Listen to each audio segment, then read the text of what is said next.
My name is Grace Mominjo here, and this is my good hair story.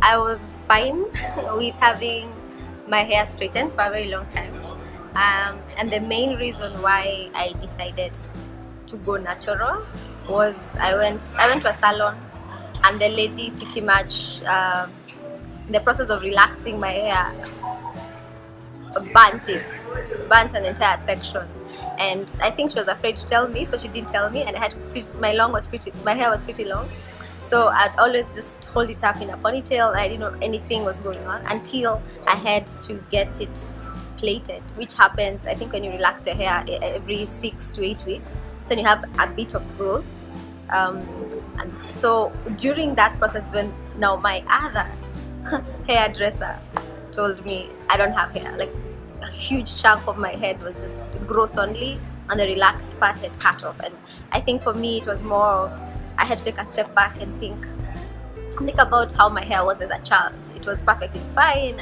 and I'd blow dry it, I'd get it plaited, and it was healthy and it was strong. And so for me, that was how I started, because it was more of, I don't want to relax my hair anymore. Relaxer is just cutting off my hair, so I wanted to go back to what I was as a child. So that's when I started. But then as I stopped relaxing, I started over blow drying it, because I was so used to straight hair. And actually how I stopped blow drying and I decided to be more to wear my hair the way it grows out of my head was sparked by a YouTube video I watched, and this lady was talking about how she takes care of her hair, and that made me see the possibility. It's actually possible for me to take care of my hair without straightening it or relaxing it.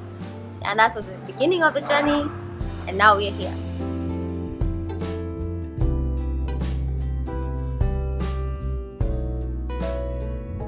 So my biggest challenge when I went natural was, and it's hard to say, but it was the people closest to me. So it was my family and friends, and I'd get a lot of backlash from people who are in my space. So be it my friends, my group of friends, my co-workers, my family, and the most of what they said was more of, are you not getting paid enough? Do you need money to go to the salon? Is something wrong? Are you going through some crisis and you're talking to us? And my mom would sometimes just stare at my hair and just make remarks like, you'd look so beautiful if your hair was relaxed. And for me, for the people who I loved the most to come at me with such comments, it was really hard, and I had to pretty much grow a very thick skin, because I knew the truth. I knew what I had found out, and I knew it was true, and I had to stick to it, because I knew that as I continue to do what I'm doing, I'm going to inspire someone. And it's true. To this day, nearly half of my family members have gone natural, and that's how they choose to wear their hair. And I feel like if I had sort of given up at that point, they would never have seen the value that just being natural and growing your hair has. And it's not just health-wise, but it's mainly also psychological.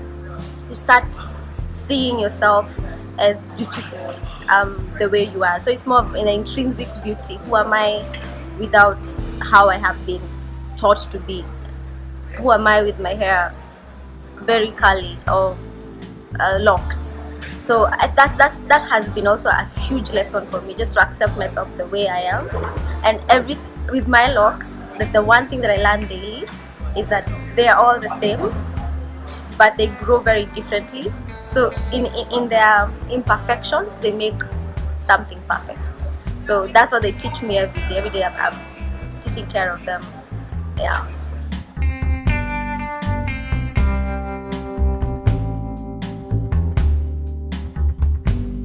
So for me, good hair is what grows out of your scalp.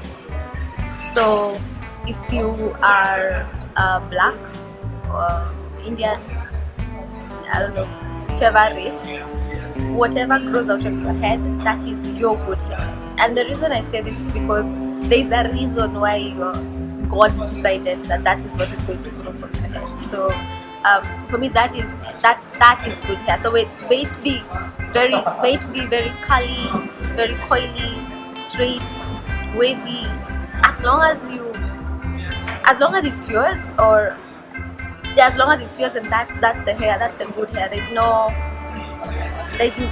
no standard for good hair, just like there's no standard for beauty. You can't say small eyes are prettier than big eyes. And if you look at nature, if you look at even animals, they are all unique. They're similar. If you look at a pack of leopards or cheetahs, they're similar, but their dots are different, and that's what makes them unique. So we were not meant to be the same. Otherwise, we all have been created the same. So there's beauty in diversity, and that should not be taken away by anyone or by any sort of standard being put out there. So if you have long, thick 4C hair, that's good hair. If you have straight, I don't know, is it 1A hair, that's fine. And if you have wavy hair, that's okay, that's your hair, and it's good and it's beautiful, and it should be celebrated.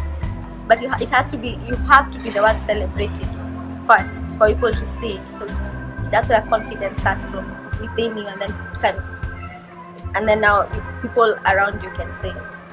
But it has to start from you. So understand who you are as a person, understand the intrinsic value that I am worthy, I am beautiful as a woman, and then everything else about you is beautiful. Your hair is beautiful, your eyes are beautiful, your nose, your mouth, your teeth, everything.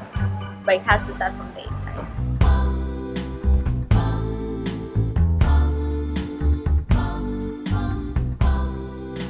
So a funny story, or rather just an experience that I had because of hair, was I take public transportation to work, and in Kenya that they are known as matatus, and each matatu has a driver and a conductor. So the conductor is the person who collects money as the driver drives you to where you should go.